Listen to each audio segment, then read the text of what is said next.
Thanks for having me. I'm very flattered to be here. I looked at the list of speakers. There are a lot of really accomplished, smart people, and I'm sure there are going to be presentations that are full of insightful and thoughtful and useful advice. This won't be one of them. We called this "The War is Over, PR Won." Alex DeLange called me. I was in Boulder at a bar with some people and said, we need a title for this. So I wrote this title on a bar napkin and took a picture of it and sent it to her.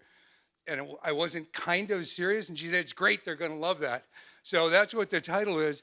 But the more I thought about it, the more I thought this is really true. At least for our agency, I think that we have always thought way, way more like a PR firm than like, I guess, a traditional advertising agency.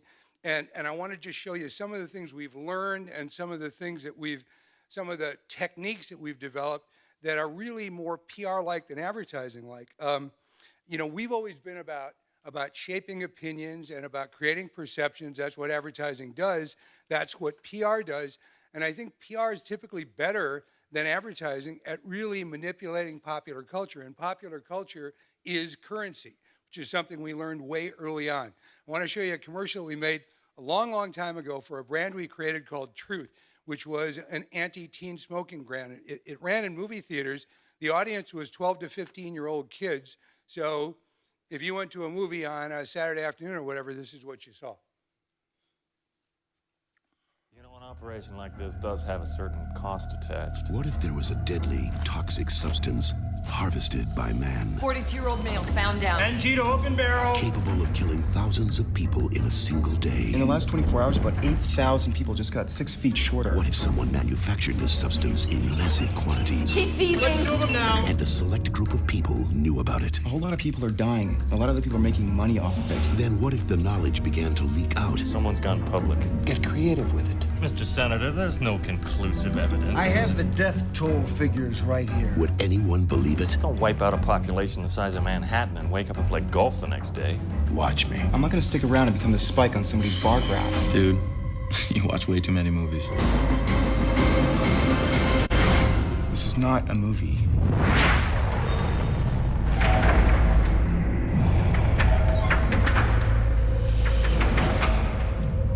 So that ran as a cinema spot in movie theaters, and thousands of kids, when this ran in theaters, said, when does this movie start?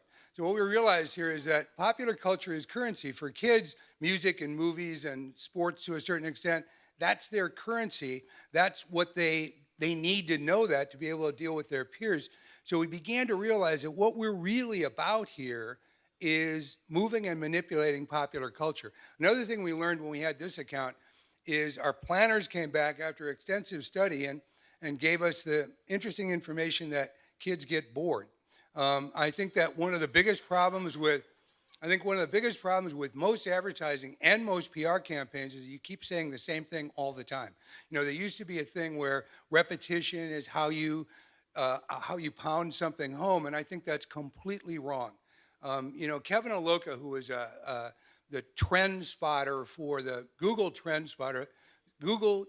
trend spotter, and he looked at how YouTube videos did, and he found there were 3 consistent things in YouTube videos that went big viral. One is celebrity, one is a community of participation, and the third is unexpectedness.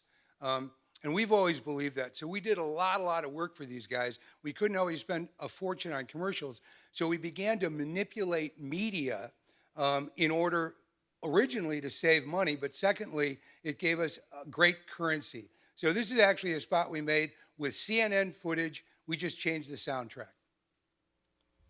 The medical experts agree that smoking causes emphysema. Do you agree? It may. They agree that smoking causes lung cancer. Do you agree? It may. Do you know whether it does? I do not. Why not?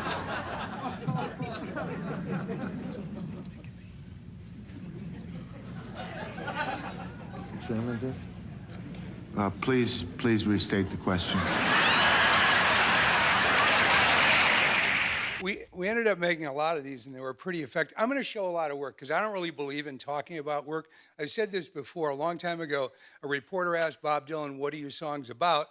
And he said, "Some are about 4 minutes and some are about 5," which is kind of the way I feel about talking about work. My feeling is just show the work. It's either there or it's not. Another thing that we learned early on is how to use old media in new ways. We had Molson Beer. Molson is big in Canada, tiny in the US. They wanted to make TV spots. We said, you know, for every spot you run, Budweiser's going to run 330. So let's play in a different game. Their audience is young men. So we looked at young men's magazines, which still sell really well.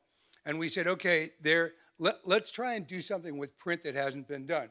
So we ran this ad in Cosmopolitan magazine. It's the worst ad we've ever done. It says his address is the intersection of compassion and something confidence, and his beer is Molson.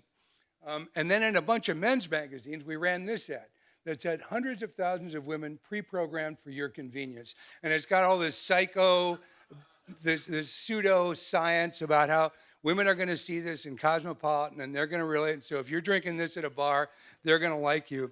And it was quite amazing because the magazines we ran this in, Molson began to get requests for reprints of this ad, which they had never gotten before. So we thought, okay, there's something in this magazine thing. So we went to these same men's magazines. We said, we want to buy the back cover, and we made fake magazines. This was the first one. It's called Trust Fund, the magazine for those about to inherit millions.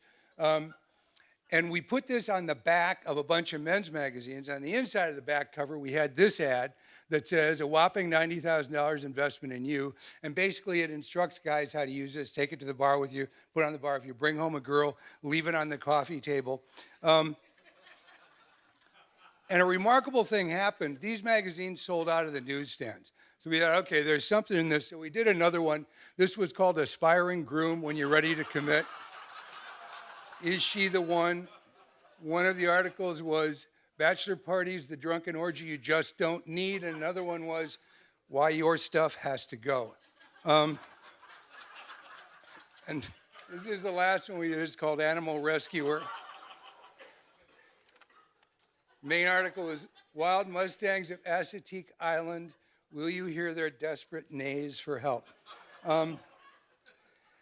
We began to realize, because we got a lot of buzz out of this, and we began to realize we need to focus more on non-paid media, because the best buzz is free buzz. And when we got Mini, when we introduced Mini Cooper to the US, we really started with the whole idea. We had one filter, and that is that if a typical car company introducing a typical new model would do this, we won't.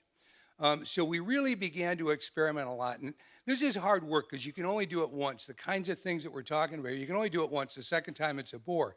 But you know, one of the things we did, we looked at sporting events. If you look at any sporting event, baseball or football or whatever, it's all trucks and cars because it's a great audience for trucks and cars. So we said, okay, we want that audience, but we don't want to buy spots. So what we did is buy boxes in the games. This is a box that we bought at a Monday night football game. We put a Mini in the box. It got 61 seconds of airtime. People saying, oh, isn't that cute, that car's in the box. Airtime was worth about $3.25 million, something like that. The box cost about $20,000, so BMW liked us, and the Rams won. The other thing is, cars do outdoor because people are driving, and outdoor is a great medium for cars. We knew that Mini was going to be big in urban areas, so we picked 9 urban areas in the US, and rather than buying outdoor, we put Minis on the top of SUVs, and it said, what are you doing for fun this weekend, with a Mini on top? And this was kind of interesting because Mini is owned by BMW, and BMW is in Munich, and the global marketing people for BMW are, well, they're German. So they said to us, how do we measure this? We think it's interesting idea. We have no idea. We said, we don't really know how to measure it, but we think it's sort of cool. So what they did is they sent some of their marketing people with us to ride in these Minis. And they came to Miami, and they went to Las Vegas and Los Angeles and a few other places, and they rode in the Minis. And when they went back to Munich, they told them, we still don't know how to specifically measure this, but we know this. Everywhere we went, if we stopped at a stoplight or went to a shopping mall, wherever we went, people took pictures of us. People have never taken pictures of our outdoor before. So I think it was a breakthrough that way. And even when we did TV for Mini, we kind of cheated. because we bought a lot of direct response TV. And direct response TV is much cheaper than broadcast TV, but you have to have something to sell. You have to have a website or an 800 number where people can buy something. You can't buy minis with an 800 number, so we created this. It's happening all around the globe. People getting tricked by counterfeit brand name merchandise, premium watches, sunglasses, and you won't believe what else is being knocked off. Mini Coopers. That's why you need this important DVD from the Counterfeit Commission. You'll get a crash course on how to spot a fake. You'll hear from humiliated victims. I thought a Mini Cooper for $1,200. What's motor, right? Wrong. We'll even take you overseas and show you how they duplicate Mini's signature look. You just paint the roof, slap on some bonnet stripes, boom, boom. No one can tell the difference. Until they try to park it, drive it, or turn it. Don't be fooled by imitations. Be certain your Mini is genuine. To order counterfeit Mini Coopers, visit counterfeitmini.org or send a self-addressed stamped envelope to the Counterfeit Commission. And I think since that campaign, something happened to the agency. Since then, we have never started with advertising. We've always started with a different kind of idea.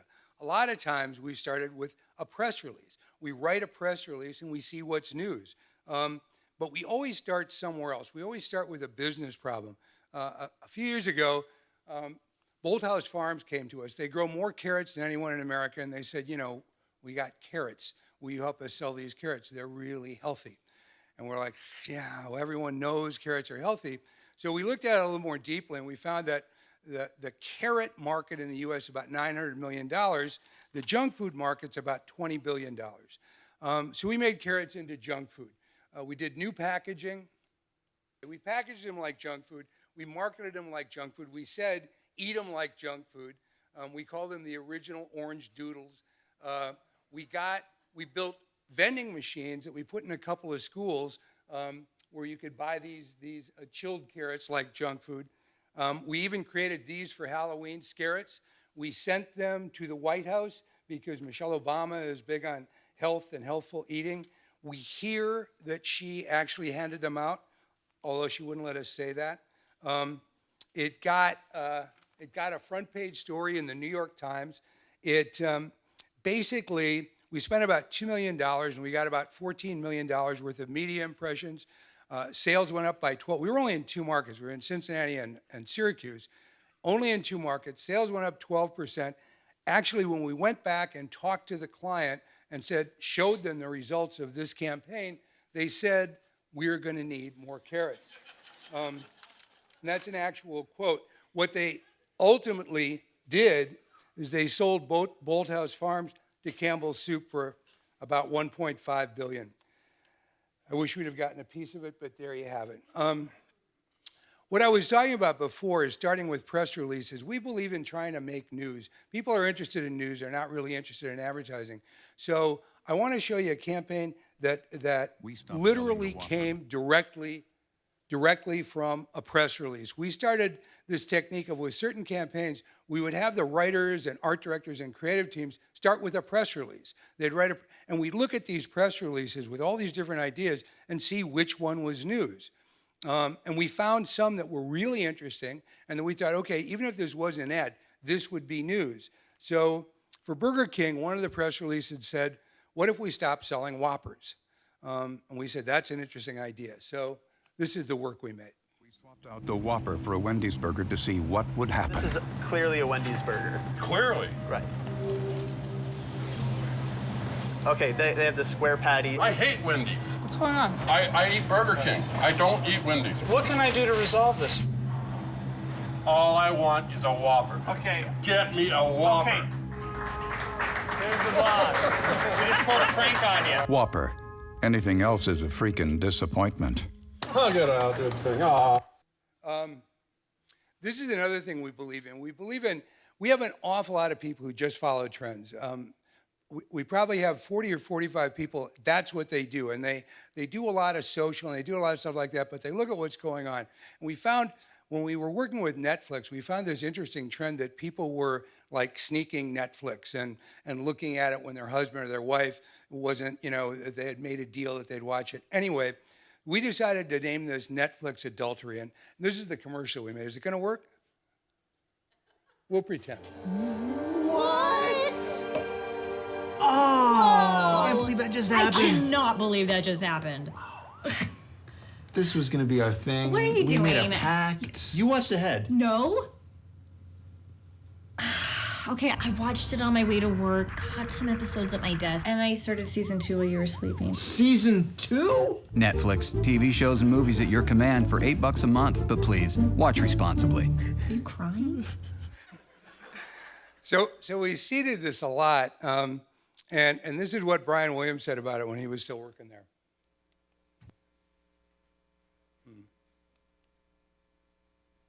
Well, when we put this story out today over social media, it fired people up. And so we're thinking this may be a lowball number. But 12% of married American adults now admit to being guilty of Netflix adultery. That's when you skip ahead and watch episodes in advance of your spouse, despite the fact you had a deal to watch them together. 51% said they've thought about it. Many Netflix adulterers admit to rewatching and then playing dumb, even though they already know what's coming up in any given episode. 21% of cheaters said they did their cheating in bed while their innocent spouse slept next to them. That was kind of interesting. I think another thing we've learned, or we've tried to pay more attention to, is that there are a lot of different pop cultures. There are all these mini groups, all these fragments, and it's getting more and more fragmented. I mean, there are people who know the name of every member of the Danish fencing team. There are little groups, and one smallish group is serious gamers. Serious gamers are trendsetters. They're ahead of the curve.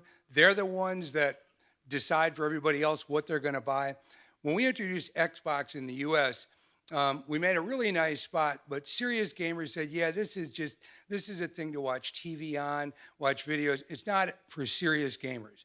So when we introduced it to the UK, we ran the exact same commercial with one little change. This is a 30-second version of it.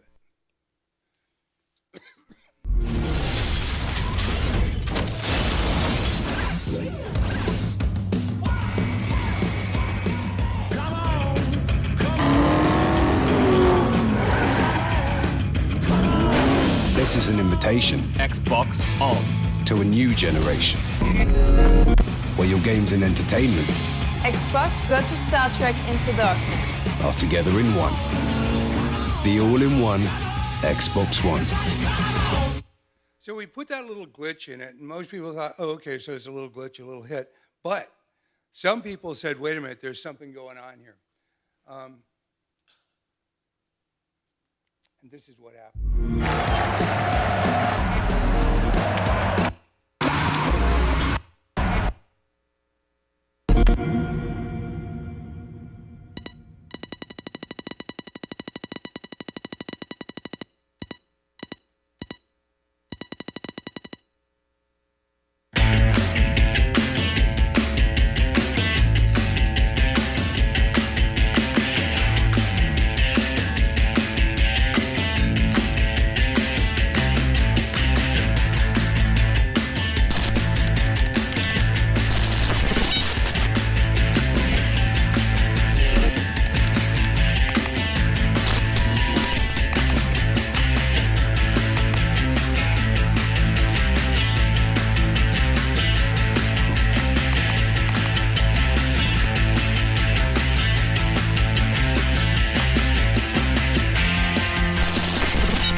So the serious gaming community in the UK went crazy for this. 19,000 of them got in on it, created a community. They worked for 36 straight hours. In the 37th hour, that guy found the prize. I can't remember what he won. It might have been a car. I don't think he's old enough to drive. But I think that was a really interesting example of us of really focusing on a small group of influencers, and it worked great. Another thing that we believe in is staying loose and following winners. We don't make a lot of like long-term, 2-year-long, 1-year-long creative platform. Here's the way it's going to roll out. We throw up a bunch of stuff, see what people like, see what gets traction, and then follow that. This is a commercial we did for Fruit of the Loom. It was to show that Fruit of the Loom underwear doesn't ride up. We did about 3 of them. It's called Plastic Pants. Hey, Ken, how are you? Hey, you got $1 I could borrow? No, I'm sorry, I don't. You know, I can see it in your pocket, right? I'm sorry, what? Okay. Thanks. See you bowling? Yeah, I'll see you there. No write-up boxer briefs. We tested them, so you know they work. So this got pretty viral among the audience it was aimed at, and people really liked it. So we said, okay, let's create a backstory for this. So we created a designer who was inspired by these commercials to actually market Plastic Pants. This is a part of the documentary we made. Textured plastics. Maybe. I like this one. Is this the organic one? I think so, yeah. Is it that's the organic. yeah.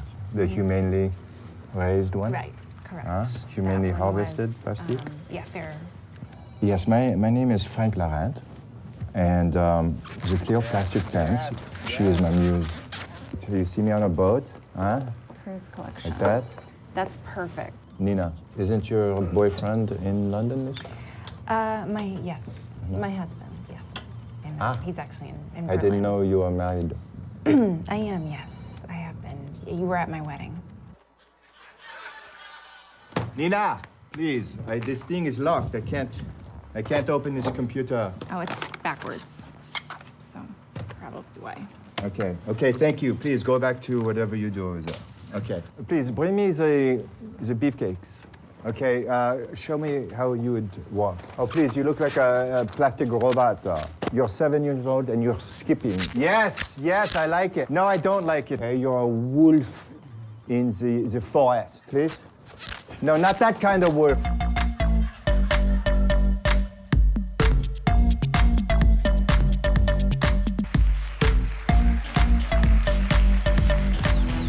This isn't a trend. This is a revolution. Everyone should shed their cover and shine through. Plastic, it's what's underneath that counts. So we put up some outdoor in New York during Fashion Week. We got calls saying, where do I get these? People will kind of believe anything. Obviously, another thing we believe in is using new media in new ways. People are still trying to figure out social, and social is evolving like daily. I think mostly what people are doing with social is saying, oh, okay, that person apparently likes sweaters, so let's run 6,000 20% off sweater ads. Or go online and type in lamp, and you will get 1 million emails from Crate and Barrel. We know now why Google is called Google. It's the biggest number in the world, and it's how many emails you'll get from Crate and Barrel. So we're trying to do some new stuff with social. We have a client in London called Paddy Power, which is a betting site, which is legal in the UK. And you bet on football games, you bet on horse races and stuff like that. It's an Irish company. They're very, very edgy. Their audience is a bunch of guys sitting in a pub. They wanted to do edgy work, but it's hard for a brand to be edgy. But it's easy for a brand to respond to their audience. They have a very robust social site and social group. They get a lot of tweets and emails, so we decided to use those to create advertising that the brand couldn't really create in response. This is one spot we did. Does everyone know what chavs are? Chavs in the UK, it's sort of it's a derogatory term for it's sort of like rednecks in the US. Anyway, This one is called Chavs. It's a really funny spot. I would really like to show this one. Like they did Ascot. We hear you, Dan. We'll sort them out veterinary style. Look at this guy. Bit of a tool. One shot and he's down. For Jazzlers, no! Down they go. Goodbye. And this filth bag needs sorting out. Look at him. Oh, no, it's all right. There's always some collateral. No, down you go, my orange friend. Bang, bang, dead. They're not quite dead, tranquilised. The coast is clear, Dan. You can enjoy a chav-free Cheltenham, courtesy of Paddy Power, the classy mobile app for civilised people in the Irish. We hear you, Dan Collins. The tag says for civilized people in the Irish, which gives you a sense of who this client is. This is another spot we did for them when we were introducing Paddy Power into Italy. It ran originally in Italian, but we dubbed it in English, and it's gotten a lot of hits. It only ran for a day in Italy. You'll probably see why. The problem in Italy at the time with soccer matches or football matches is there were a lot of betting on them, and people felt like they were being fixed, that there were guys in there fixing the matches. So people weren't betting as much. So this is the spot we ran. Marco Manis wrote on the Paddy Power Facebook page, betting on Italian football, only if a miracle heals it. Well, we hear you, Marco, and we've been praying for you. And our prayers have been heard. The crippled, miraculously healed. Empty stadiums? Not anymore. And the match fixers? Out of the temple. Bet on resurrected football at paddypower.it, the new online and mobile betting service. We hear you, Marco. That got pulled off the air after a couple days. Because it was like the Pope lives in Italy, right? So we dubbed it in a bunch of languages, and it went viral, in a very huge way, as you can imagine. I think, do I have to quit now? Can I quit now? I just want to, there's only one other thing I want to talk about, which is where are we all going from here? I know where we're going, and my hunch is I have a sense of where both of our industries are going. For one thing, they're getting closer and closer together. But for another thing, I think that we're all under the same sort of economic pressures since 2008. And I think we're all discovering that the most important part of a brand, for almost every brand, almost every category you can think of, other than like maybe spirits and fragrances and fashion to a degree, for almost every other category, the most important component of a brand is the product. The product's way cooler than the PR or the advertising. The product is what matters. I can remember when we had Mini, we talked about, wow, we did some cool work for Mini, but the Mini itself was always much cooler than the work we did. So we got into, a while ago, inventing products. And that's part of our new course, and we've had some really great success. I want to show you the very first one we did. We did it for Burger King. In the US, more than half the people who go through the Burger King drive-thru eat at least some of the food in the car.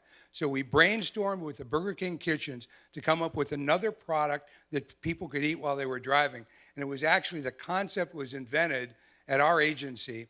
And this is, because it's about driving, we partnered with NASCAR, and this is the way we introduced the product.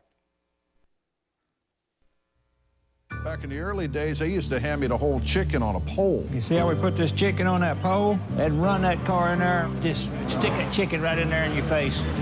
Then they came up with a drumstick. You get the grease all over your hands, and it goes right to the steering wheel. Well, then they incorporated the chicken sandwich, and, that didn't work out at all. Now they got the chicken fries. All white meat, streamlined for high-speed consumption. You gotta feed the need for chicken fries. Thanks. So I could talk more about products we're inventing, but I don't want to, and I don't think anyone really gives a shit. And also, I know for a fact that everything in the world is too long, so the end. Thanks.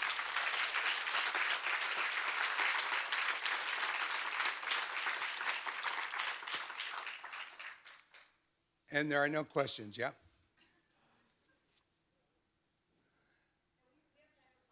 Oh, great. I can see there aren't any questions. Nobody. I want to tell you something. If no one asks a question, we're out of here. We're drinking in 10 minutes. As soon as one person asks a question, it's like, well, I can. Okay, yeah. Chuck, it's going to be me. Can you tell us a little bit of the background? I don't know if everyone knows of the beer that makes you more creative. That I think you guys were maybe a little bit part of in Europe. Was it Denmark, I think? Okay, we're going to show one more spot. This is the last thing I was going to show. Awesome, because it's thank you. really cool. Yeah. We opened in Copenhagen a few months ago, and they got some ink, some stuff happened, but they came up with an unbelievably cool way to get notoriety. Hi, we are CPB Copenhagen. We believe that creative thinking can solve any problem. As the new kid on the advertising block, we had a problem of our own. No one had heard of us. Armed with a CPB mission to build the most talked about brands in the world, we knew we had to start by building our own. We always try to base our ideas on surprising insights. And this time our revelation came from happy hour. Surprising? Perhaps not. As it turns out, recent studies have actually proven that when reaching an alcohol level of exactly 0.075%, the average person produces the most creative thinking. This gave us the idea for a new creative tool, the problem solver. A beer brewed to help you reach your creative peak. A scale on the bottle tells you exactly how much to drink, based on your gender and weight, to reach the magical 0.075%. As soon as the beer was brewed, we sent it to influential websites and magazines within the creative industry. Media all around the world picked up on the problem solver idea, and the conversation exploded. Yeah, apparently this is a Danish company that came out with this new beer that helps you be, let's say, more creative. Well, the result was a beer called the Problem Solver, which is a 7.1% IPA. Enter the Problem Solver, a new beer that comes with a scale for drinkers to measure their drinking. On Huffington Post alone, the story was shared and liked by more than 180,000 people. The story traveled across retail, food and beer sites all over the world, and suddenly supermarkets around the world started calling us for orders, so we scaled up beer production. Starting out with one idea and 500 bottles of beer, we managed to spread the word about CPB Copenhagen. So I promise I didn't plant that question. Will you vouch for that? That was the last. This is really interesting because these guys, right now, our office in Copenhagen is making more money selling beer than they are selling advertising. This is a true story. We're in the beer business, and if we could make more, we have a new partner now who apparently can make more because all the beer we can make, we sell, which is kind of cool. I like being in the beer business. Yeah. Hi, it's Laura Sean from Weber Shandwick. Great presentation. I am among the cheaters on Netflix, and my husband does get mad. But I think what makes all this stuff, besides being creative and funny, is the nugget of analytics, is the insight you have, which is true, which is relevant. So can you talk to us a little bit about how you guys, where do you get your ideas, and how do you use data to come up with such creative insights?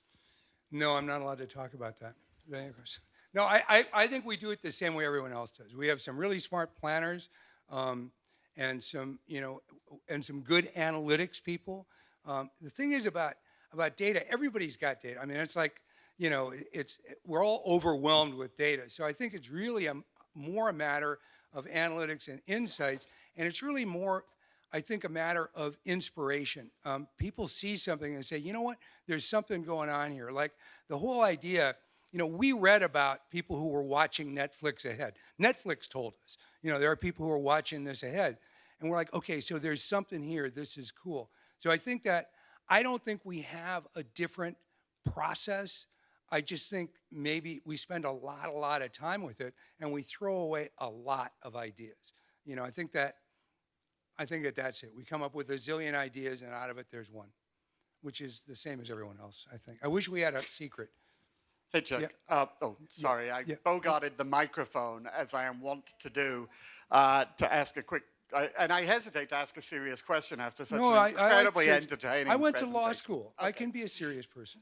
Um, I can. but look, I think one of the things that worries me and worries some people in our industry is that PR won, but PR agencies didn't.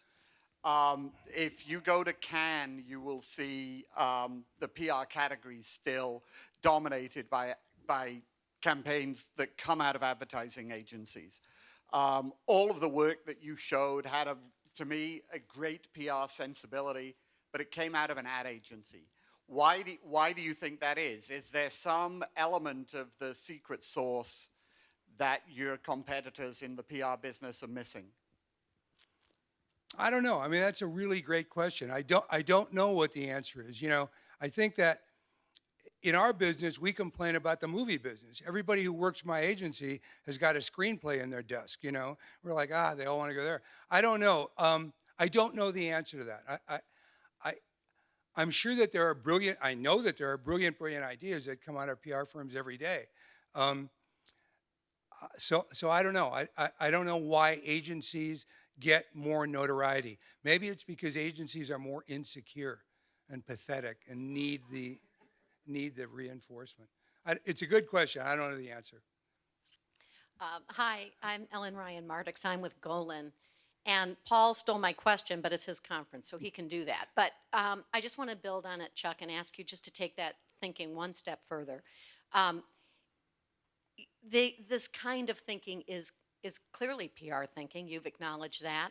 So great that the discipline has won. But what advice do you have for PR people, for people that have grown up in the PR business instead of the ad business, which is now sort of embracing PR? Give us a couple of thoughts to help us come up with work like that and sell it to our clients. You know, I think what we did that has enabled us to do more effective work is we've gotten closer and closer to our clients at the top. Because, you know, it's hard to sell risky thinking. Even if it's brilliant, it's hard to sell it through because people are risk averse. You know, marketers particularly are risk averse. CMOs are risk averse. So I think creating relationships at the top with people who may be more entrepreneurial has been really helpful for us. I think what we've really tried to do is spend a lot of time discovering a business problem we can solve and trying to solve that business problem. And like I say, we're spending more and more of our resources finding partners and creating brands, because brands are much cooler than advertising. And my hunch is that smart PR firms are going to start doing the same thing. I hope that there aren't a lot of clients here. Nobody tweet that, because our clients are already pissed at us. So, but anyway, actually they're not, because they think it's not a bad thing that we have experience as a client. They think it makes us.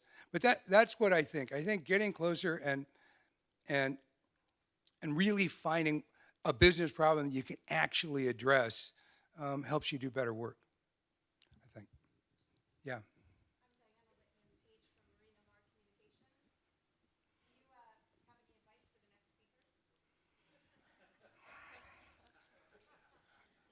Prayer. It's always worked for me. No, I don't know. You're going to be great. You guys, you're dressed much better than I am, and you have a better smile. I think you're going to be fine. I'm going to stand in the back. I won't yell. I won't throw anything, so it'll be great. I have to get off now, right, so that you can come and talk. So thanks a lot.